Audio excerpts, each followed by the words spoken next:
Para siswa semua, selamat bertemu. Kita akan mengawali pelajaran pada tahun ajaran ini dengan tema yang pertama, mapel pendidikan agama Katolik dan budi pekerti. Nah, tema yang pertama itu kita akan bicara mengenai aku pribadi yang unik. Maksudnya apa itu? Ya. Nanti kita akan melihat secara luas apa maksudnya, tetapi gambaran singkat bahwa ketika saya berdampingan dengan orang lain, ternyata kalau dibandingkan itu nggak ada yang sama. Termasuk anak yang kembar itu juga nggak ada yang sama persis. Kita kadang-kadang terkecoh dengan kita memandang, tapi sebetulnya orang tuanya tahu perbedaannya, mungkin di bagian mata, mungkin di bagian telinga atau apa, orang tuanya biasanya tahu. Tetapi jelas mau mengatakan bahwa walaupun anak kembar tidak ada yang persis sama 100%. Nah, begini kira-kira gambarannya. Manusia itu unik, berarti khas. Semua manusia itu tidak ada yang sama. Satu manusia dengan satu manusia yang lain tidak ada yang sama 100%. Pasti ada perbedaannya. Nah, kalau kita bandingkan sekarang secara lebih luas, jumlah penduduk Indonesia itu 250 juta lebih, bahwa sekarang 275 jutaan. Satu orang dengan yang lain pasti nggak ada yang sama. Anak kembar pun tetap ada perbedaannya, dan biasanya orang tuanya yang tahu.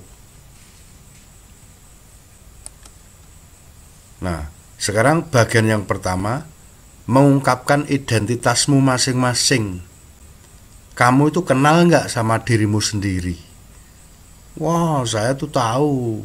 Apa-apa itu saya yang tahu, Bapak Guru nggak tahu. Ya betul, tapi apakah kenal dengan dirimu sendiri? Peribahasa sering mengatakan gunung itu hanya kelihatan di atas permukaan air laut, tetapi gunung yang terpendam itu masih lebih besar di bawah air. Mungkin seperti itu, kita merasa sudah kenal dengan diri kita sendiri, tetapi sebetulnya belum apa-apa, baru sedikit. Nah, mungkin kita sekarang bisa mencoba untuk mengenal diri masing-masing. Lihatlah dirimu masing-masing. Mungkin bisa dibuat tulisan seperti ini, bagan seperti ini, secara fisik dan secara rohani. Nah, fisik, Anda melihat warna kulit hitam, taunya hitam. Tapi hitam yang seperti apa harus jelas. Bagaimana tentang mata? Mungkin mata juga tahu. Oh, saya matanya lebar. Tapi selebar apa? Dengan yang lain ada bedanya enggak? Mungkin telinga kita bisa dibantu dengan cermin. Telinga saya lebar 1, atau telinga saya lebih maju 1. Nah, seperti itu. Dan itu pun nanti harus dibandingkan dengan pendapat orang lain, orang tua atau apa. Yang kita lihat belum tentu cocok dengan yang dilihat oleh orang tua. Nah, seperti itu gambarannya. Lalu yang psikis, jadi jasmani, rohani gitu ya, rohani. Nah, hal-hal yang seperti itu jarang kita ketahui. Kadang-kadang kita tahu dari orang lain. Oh, kamu itu ya hatimu itu murah hati, suka memberi. Walaupun mungkin kamu tidak merasa bahwa saya itu seorang murah hati. Saya hanya merasa kalau saya punya sesuatu, ada orang lain yang tidak punya, saya pengen memberi. Tapi itu tindakan biasa bagi saya. Tetapi ternyata itu dinilai oleh orang lain bahwa kamu seorang murah hati. Nah, sekarang hatimu bagaimana? Mungkin cintamu bagaimana tentang cinta pada orang tua, cinta pada orang lain, Apakah cinta saya selama ini itu hanya mengharapkan sesuatu imbalan kalau mencintai? Dan teruskan bidang-bidang yang lain yang kamu miliki secara rohaniyah itu apa, ceritakan, buat sebanyak-banyaknya, supaya nanti kamu kenal dengan dirimu sendiri. Jangan ibaratnya seperti gunung di air laut tadi, kelihatannya hanya kecil tetapi sebetulnya itu yang di dalam air banyak sekali. Nah, itu yang diharapkan. Nah, setelah kita banding-bandingkan, kita bisa mengambil kesimpulan bahwa semua manusia ini ternyata tidak ada yang sama 100%. Itu ya. Mana ya, betapa hebatnya yang menciptakan, yaitu Tuhan yang Maha Kuasa. Penduduk Indonesia itu 175 juta. Itu saja nggak ada yang sama. Dunia itu bermiliar-miliar. Hebat Tuhan menciptakan. Mereka yang saudara kembar juga tetap ada perbedaan. Lalu yang ketiga, mungkin sikap atau tindakan atau bagian tertentu tetap ada perbedaan. Nah, bandingkan dirimu sendiri. Mungkin nanti lalu bertanya pada orang tua dan sebagainya. Nah, lalu yang berikut bisa ditulis di buku masing-masing. Buatlah simbol untuk melambangkan dirimu. Mungkin di sekitarmu ada pohon atau apa. Saya itu seperti sebuah pohon yang saya itu keras, yang saya itu nggak mudah rubuh atau apa. Mungkin pohon. Atau saya itu mau ngambil sebuah contoh, mungkin batu, karena saya itu orangnya keras dan saya itu punya semangat yang membaja. Mungkin batu cocoknya, boleh silahkan. Mungkin saya itu ya mungkin seperti lidi. Saya itu kenapa lidi? Ya tentu saja punya alasan. Jadi silahkan cari barang-barang yang ada di sekitarmu, benda-benda yang ada di sekitarmu yang kira-kira cocok untuk melambangkan dirimu sendiri. Dijelaskan mengapa saya milih itu, mengapa saya pilih ini gitu ya. Nah, lalu bagian kedua, keunikan dari segi jasmaniyah, rohaniyah, dan pengalaman hidup. Dari jasmaniyah itu tadi sudah kita mulai gitu, bahwa kita tidak ada yang sama persis ditonton di luar tubuh kita ini. Kalau satu orang yang lain itu nggak ada yang sama, fisik. Lalu rohaniyah, apa yang kita miliki ternyata itu menjadi kekayaan kita. Walaupun mungkin tadi saya seorang yang dikenal orang lain itu murah hati, walaupun saya itu menganggap tidak murah hati, tapi itu menjadi kekayaan. Lalu pengalaman hidup. Sejak kecil kita dilahirkan di tempat yang berbeda-beda. Mungkin pengalaman hidup dari kecil ya dari keluarga miskin gitu ya. Ada mungkin yang dari kecil hidup dari keluarga yang sangat kaya. Jadi pengalaman hidup ini nggak akan sama satu dengan yang lain karena mempunyai sejarah hidup yang berbeda-beda. Nah, silahkan digali pengalaman hidupmu itu supaya nanti menjadi sebuah kekayaan.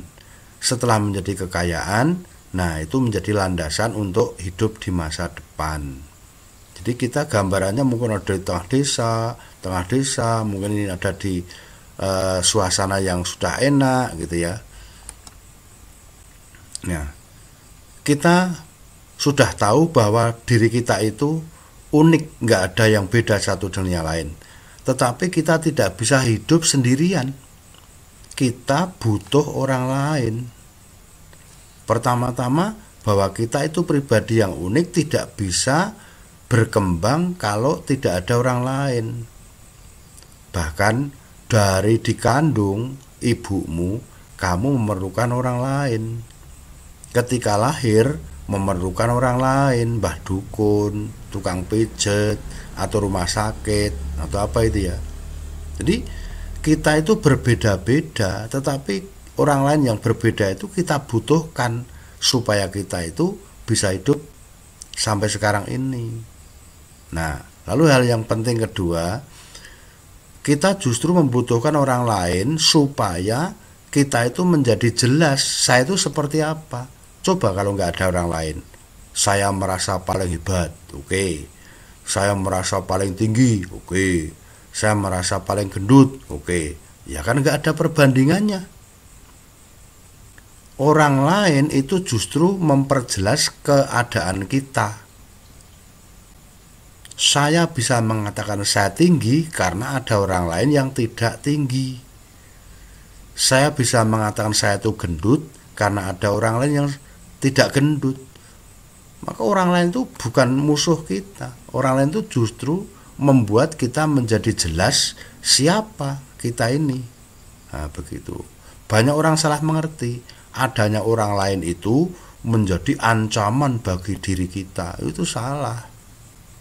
Dan kita sekarang yang sekolah di sini dengan saya gurunya, saya mengatakan orang lain itu yang berbeda itu justru kita butuhkan supaya saya itu menjadi jelas saya itu siapa. Saya itu ngomong gendut karena ada orang lain yang tidak gendut. Saya itu ngomong tinggi karena ada orang lain yang tidak tinggi. Maka yang tidak tinggi dan tidak gendut tadi jangan diusir, justru kita butuhkan. Gitu ya. Nah, sekarang bagian yang ketiga. Kita akan melihat dalam kitab suci. Apakah dalam kitab suci itu bicara juga mengenai keunikan pribadi manusia? Nah, dalam agama Katolik ada kitab suci namanya kitab Kejadian. Kitab Kejadian itu salah satu dari 5 kitab. Nah, 5 kitab itu disebut kitab Taurat atau ada yang menyebut kitab Torah. Nah, salah satunya adalah kitab Kejadian. Kejadian bab 1 ayat 26. Berfirmanlah Allah, baiklah kita menjadikan manusia menurut gambar dan rupa kita, supaya mereka berkuasa atas ikan-ikan di laut dan burung-burung di udara, dan atas ternak, dan atas seluruh bumi, dan atas segala binatang melata yang merayap di bumi. Kitab Kejadian 1 ayat 27, maka Allah menciptakan manusia itu menurut gambarnya. Menurut gambar Allah diciptakannya dia, laki-laki dan perempuan diciptakannya mereka. Kejadian 1:28, Allah memberkati mereka. Lalu Allah berfirman kepada mereka, beranak cuculah dan bertambah banyak. Penuhilah bumi dan taklukkanlah itu. Berkuasalah atas ikan-ikan di laut dan burung-burung di udara dan atas segala binatang yang merayap di bumi. Lalu Kejadian 1 ayat 29, berfirmanlah Allah, lihatlah aku memberikan kepadamu segala tumbuh-tumbuhan yang berbiji di seluruh bumi dan segala pohon-pohonan yang buahnya berbiji, itulah yang akan menjadi makananmu. Kejadian 1:30, tetapi kepada segala binatang dan di bumi dan segala burung di udara dan segala yang merayap di bumi yang bernyawa aku berikan segala tumbuh-tumbuhan hijau menjadi makanannya, dan jadilah demikian. Kejadian 1:31, maka Allah melihat segala yang dijadikannya itu sungguh amat baik. Jadilah petang dan jadilah pagi, itulah hari ke. Nah, maksud kitab suci, kata Adam dan Hawa, turunan Adam dan turunan Hawa, kita biasanya seperti itu. Kita Adam itu berarti tanah, Hawa itu berarti nafas. Maka kesimpulannya semua itu berasal dari tanah, bukan menunjukkan jumlahnya berapa terserah, melainkan ini asal usul. Oh, kita ini turunan Adam, artinya kita itu turunan dari manusia pertama tanah. Manusia pertama yang dibuat oleh Tuhan itu dari tanah. Nah, sebagai kesimpulan penciptaan manusia, Allah menciptakan dunia, Allah menciptakan isinya. Ketika bumi dan isi Allah mengatakan baik, ketika manusia tercipta Allah mengatakan amat sangat baik. Nah, sebagai orang yang manusia amat sangat baik, maka jangan melakukan kesalahan yang sama dengan yang dilakukan binatang. Binatang itu ketika binatang jadi, Tuhan mengatakan baik. Kalau binatang berdosa, maka ya menjadi tidak baik. Tapi kalau manusia dikatakan amat sangat baik, kalau manusia berdosa ya menjadi amat sangat tidak baik. Nah, gambaran kita kira-kira seperti ini. Ya, hari pertama Allah menciptakan alam dan isinya, tetapi masih dalam keadaan kacau. Lalu hari kedua dipisahkannya alam laut dan alam darat. Lalu alam dibagi menjadi siang dan malam. Lalu hari keempat dilengkapi dengan tumbuhan. Hari kelima dilengkapi adanya hewan. Hari keenam diciptakanlah manusia. Dan hari ketujuh Tuhan istirahat. Maka Tuhan itu menciptakan sangat bagus, sangat sistematis. Tidak karena Tuhan itu salah pilih ya. Manusia sebagai ciptaan Tuhan yang diciptakan hari terakhir dan mempunyai tugasnya: 1. Berkuasa, 2. Beranak cucu, 3. Menjadi citra Allah. Nah, ini tugas yang mulia. Berkuasa, semua alam boleh kamu kuasai. Tetapi kata kuasa ini harus dipakai dalam pengertian yang benar, yaitu mengolah, bukan mempergunakan seenaknya saja. Lalu tugas yang berikutnya itu anak cucu. Maka ya menunjukkan bagaimana beranak cucu itu, ya membangun keluarga. Maka membangun keluarga itu panggilan suci, bukan sesuatu yang mainan. Nah, dalam hal ini kita sering melihat perkawinan hanya sebagai sebuah mainan. Ini tugas dari Tuhan loh, beranak cucu itu. Maka hubungan pria dan wanita itu direstui menjadi sesuatu yang suci, bukan hanya untuk main-main. Kita kebanyakan pada main-main. Lalu menjadi citra Allah. Nah, dengan demikian kita harus menjadi manusia yang sesuai Allah. Kalau Tuhan itu pengampun, maha penyayang, maha pengasih. Nah, kita sebagai citra Allah berarti kita harus mewujudkan rasa Allah itu tadi, dan kita akan membuat supaya Tuhan itu bisa nampak dalam wajah kita masing-masing. Nah, ada lagi selain kitab Kejadian, ada juga kitab Mazmur. Nah, dalam kitab Mazmur itu sering disebut dengan kitab Zabur, gitu ya. Lalu untuk kitab Mazmur nanti bisa dibaca. Untuk pemimpin biduan, Mazmur Daud. Tuhan, Engkau menyelidiki dan mengenal aku. Engkau mengetahui kalau aku duduk atau berdiri. Engkau mengerti pikiranku dari jauh. Engkau memeriksa aku kalau aku berjalan dan berbaring. Segala jalanku Kau maklumi. Sebab sebelum lidahku mengeluarkan perkataan, sesungguhnya semuanya telah Kau ketahui ya Tuhan. Dari belakang dan dari depan Engkau mengurung aku, dan Engkau menaruh tangan-Mu ke atasku. Terlalu ajaib bagiku pengetahuanku, terlalu tinggi, tidak sanggup aku mencapainya. Kemana aku dapat pergi menjauhi Roh-Mu? Kemana aku dapat lari dari hadapan-Mu? Tidak bisa. Tuhan itu maha besar, kita itu cuman kecil.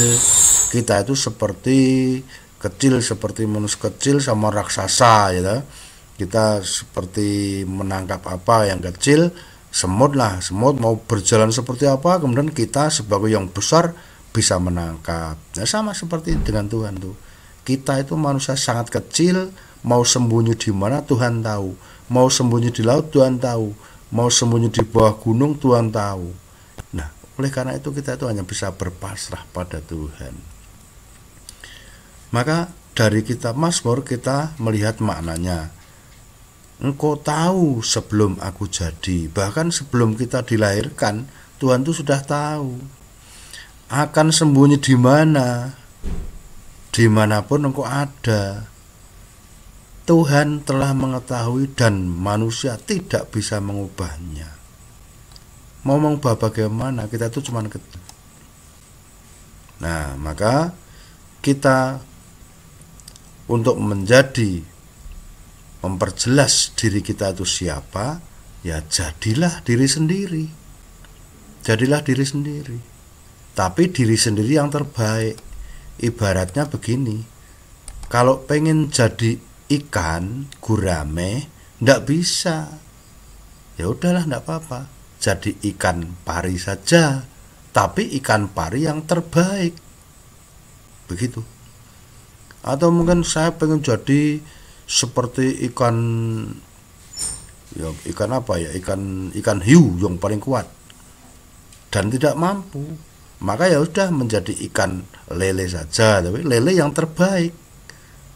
Jadi kita nggak usah menjadi orang lain yang sebetulnya kita tidak mampu, tetapi kita harus menjadi diri sendiri tetapi yang terbaik. Nah, untuk mengakhiri pertemuan kita pertama ini, kesimpulannya adalah satu, manusia itu manusia unik, tidak ada duanya. Jadi disebut individu.